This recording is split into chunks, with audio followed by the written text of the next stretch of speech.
Bonjour tout le monde! Aujourd'hui, je vais vous montrer le panier que j'ai reçu en échange d'une journée passée au jardin. Je vous montre ça tout de suite.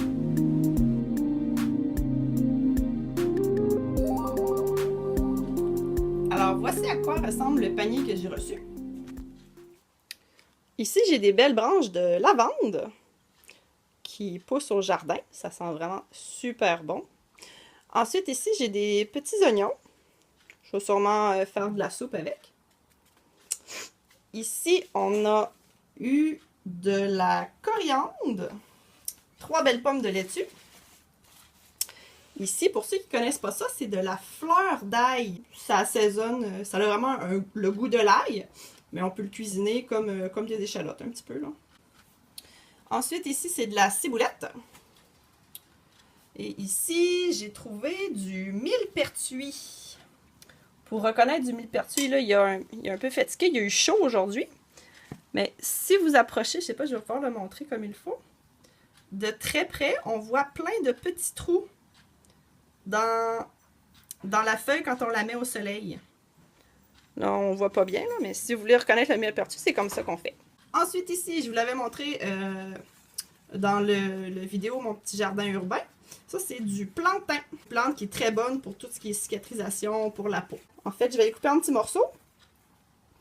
Puis, je vais le faire macérer 2 semaines environ dans l'huile d'olive bio pour ensuite filtrer les plantes et garder l'huile d'olive qui va avoir les propriétés du plantain.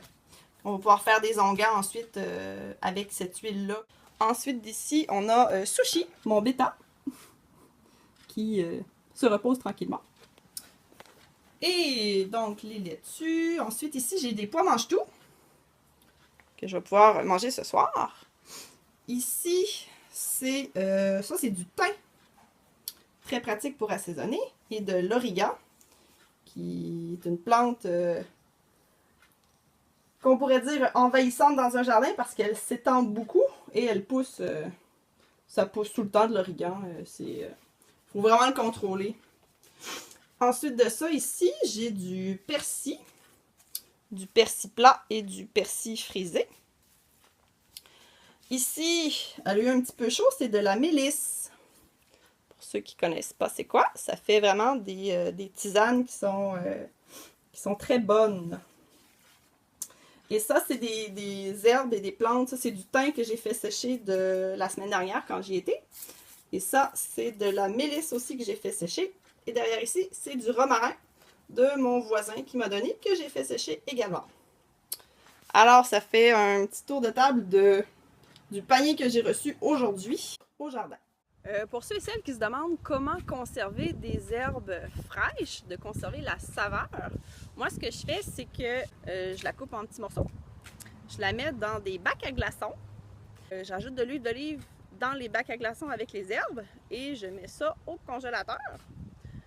Puis quand j'ai besoin de cuisiner, ben je les mets comme ça à la pièce, 1 ou 2 ou 3 cubes d'huile assaisonnée. Puis ça me fait des petits plats préparés savoureux. Juste un petit détail à propos de vos herbes, c'est de quand vous enlevez, vous les retirez des bacs à glaçons, de bien identifier les sacs, dans les petits sacs Ziploc dans lesquels vous allez les conserver au congélateur par la suite.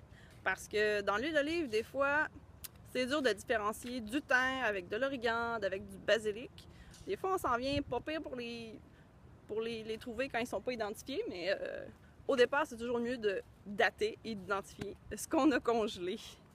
Alors, c'était Claudine Michaud et j'ai un prochain rendez-vous pour une autre capsule des nature.